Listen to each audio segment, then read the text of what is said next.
Air connect presents epic Gujarat में आपका स्वागत है। आज के एपिसोड में हम आपको ले चलेंगे 5 सदी पुराना सोनगढ़ का रमणीय किला और उकाई डैम। ऐतिहासिक किले का नगर सोनगढ़ सिटी गुजरात के तापी डिस्ट्रिक्ट के मुख्यालय व्यारा से ईस्ट में सिर्फ 21 किलोमीटर की दूरी पर स्थित है। 300 साल पहले बने इस फोर्ट का नाम भी इतना ही महत्वपूर्ण है, सोनगढ़ यानी कि सोने का किला।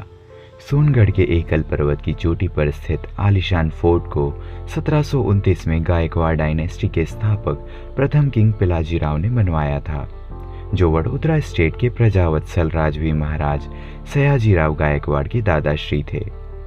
पिलाजीराव ने सोनगढ़ का ये फोर्ट ईस्ट क्षेत्र में गायकवाड़ के प्रभाव को बढ़ाने हेतु बनवाया था। सोनगढ़ सिटी गायकवाड़ स्टेट का प्रवेश द्वार माना जाता है।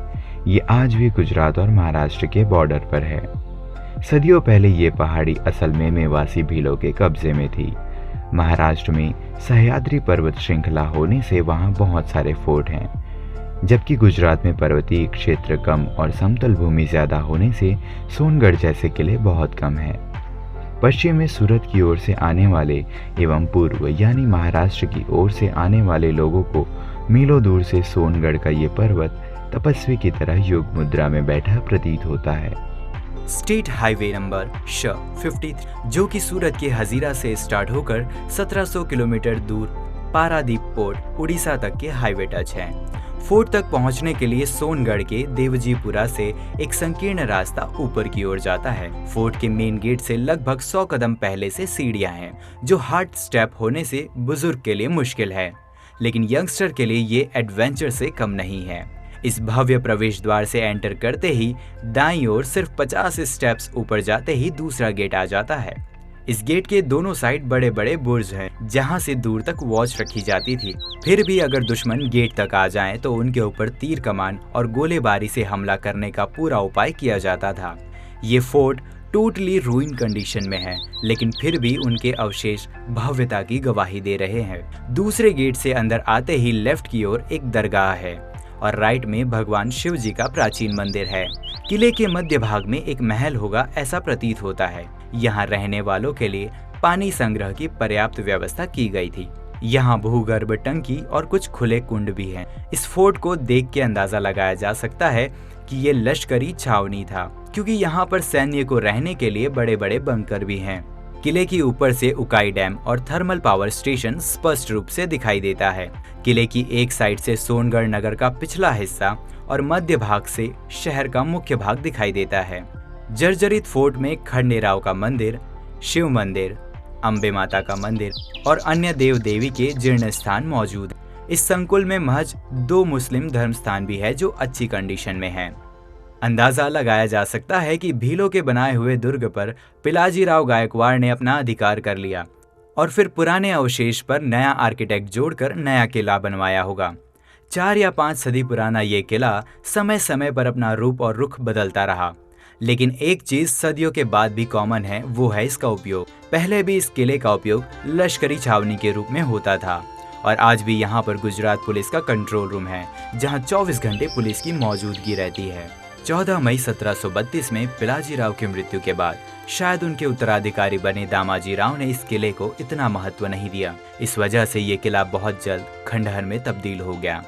दामाजीराव ने 1732 से 1768 तक यानी कि 36 साल तक शासन किया।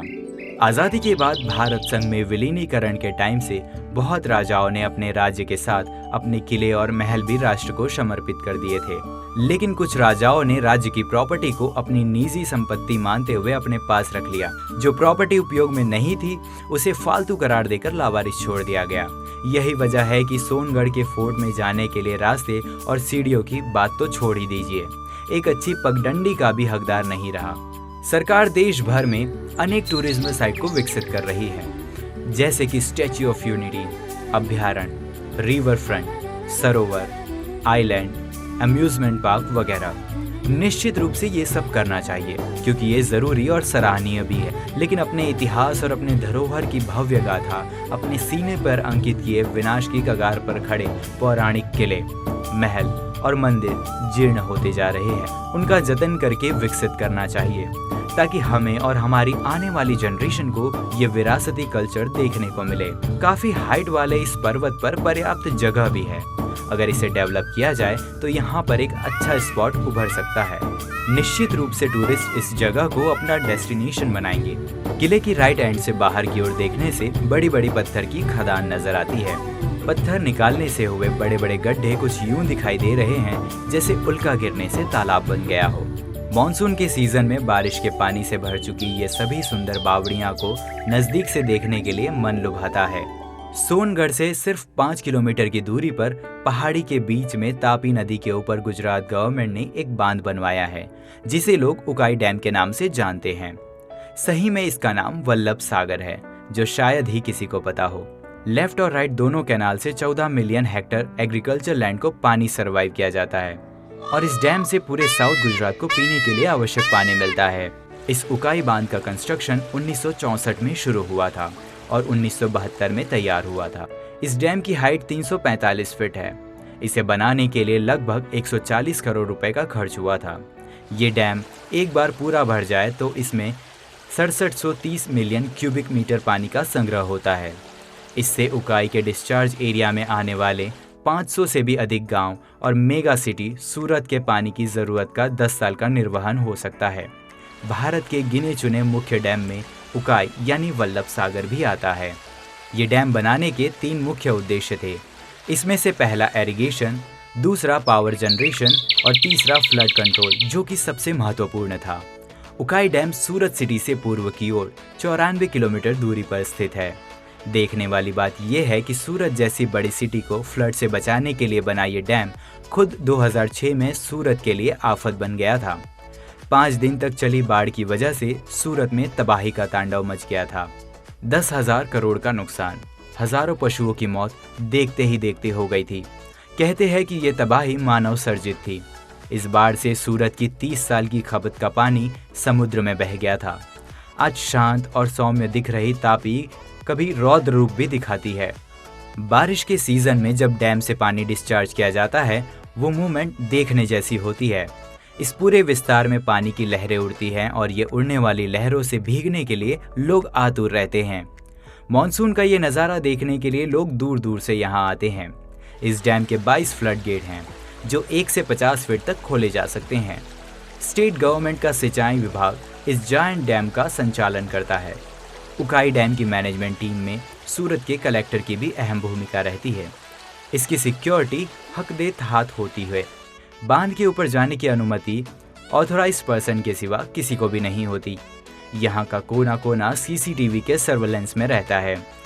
जगह जगह पर पुलिस प्रोटेक्शन फोर्स तैनात रहती है। दोस्तों, आइए हम सब मिलकर इस डैम को हमेशा सिक्योर रखने वाले छोटे से लेकर बड़े स्टाफ और ऑफिसर्स का धन्यवाद करें और उनकी काम की प्रशंसा करके उनका हौसला बढ़ाएं। वल्लभ सागर डैम बनाने के लिए 170 गांव और छोटे छोटे कस्बे को खालसा करवाना पड़ा था।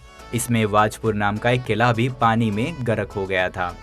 पिछले साल पानी का स्तर नीचे आने से यह किला दिखाई दिया था, अन्यथा पिछले 20 साल से यह किला जल समाधिस्थ था। यहाँ पर 75 मेगावाट बिजली उत्पादन की क्षमता वाले कुल 4 हाइड्रो टरबाइन को भेल कंपनी ने 1974 से 1976 के दौरान लगाया था। यह पूरी यूनिट 300 मेगावाट बिजली पैदा करती है। लोक माता तापी के ऊपर बना ये बांध साउथ गुजरात के लिए जीवादोरी के समान है। लेकिन भगवान न करे अगर ये डैम टूटता है तो डाउन स्ट्रीम में आने वाले 224 गांव और इंडिया का 8वें नंबर का सबसे बड़ा सिटी सूरत का नामो निशान मिट सकता है। लेकिन ऐसे होने का चांस न के बराबर है, क्योंकि इसका स्ट्रक्चर बहुत ही मजबूत और भूकंप प्रतिरोधक बनाया गया है। सरदार पटेल साहब की देश सेवा को पूरा देश जानता है। वो लौह पुरुष की याद में हमें इस डैम के लिए वल्लभ सागर बोलने की आदत डालनी चाहिए और इसकी शुरुआत हमें खुद से करनी चाहिए। एपिक गुजरात के माध्यम से हम सभी गुजरातियों को रिक्वेस्ट करते हैं कि आज ही हम निश्चय करें कि अब के बाद हम इस डैम को वल्लभ सागर के नाम से ही जानेंगे और कम से कम 100 लोगों से इस बात को साझा करेंगे। देखते ही देखते 55 साल में जो नहीं हुआ वो कुछ महीनों में ही हो जाएगा। सोनगढ़ आने के लिए वेस्टर्न रेलवे की सूरत टू भुसावल लाइन पर उकाई सोनगढ़ स्टेशन उतर के सिर्फ 2.5 किलोमीटर की दूरी पर ऑटो से या पैदल से भी आ सकते हैं। बाई रोड जाने के लिए 53 नंबर की स्टेट हाईवे से भी जा सकते हैं। सूरत से स्टेट ट्रांसपोर्ट की बस की रेगुलर ट्रिप भी अवेलेबल है। दोस्तों, इसी के साथ आज का एपिसोड यहाँ पर समाप्त होता है। जाने से पहले चैनल को सब्सक्राइब जरूर कीजिएगा और बेल आइकन प्रेस करना बिल्कुल भी ना भूलें, ताकि नए एपिसोड की जानकारी आपको सबसे पहले मिले। अगले एपिसोड में हम आपको ले चलेंगे एक और नई लोकेशन पर। तब तक के लिए जय हिंद, जय गुजरात।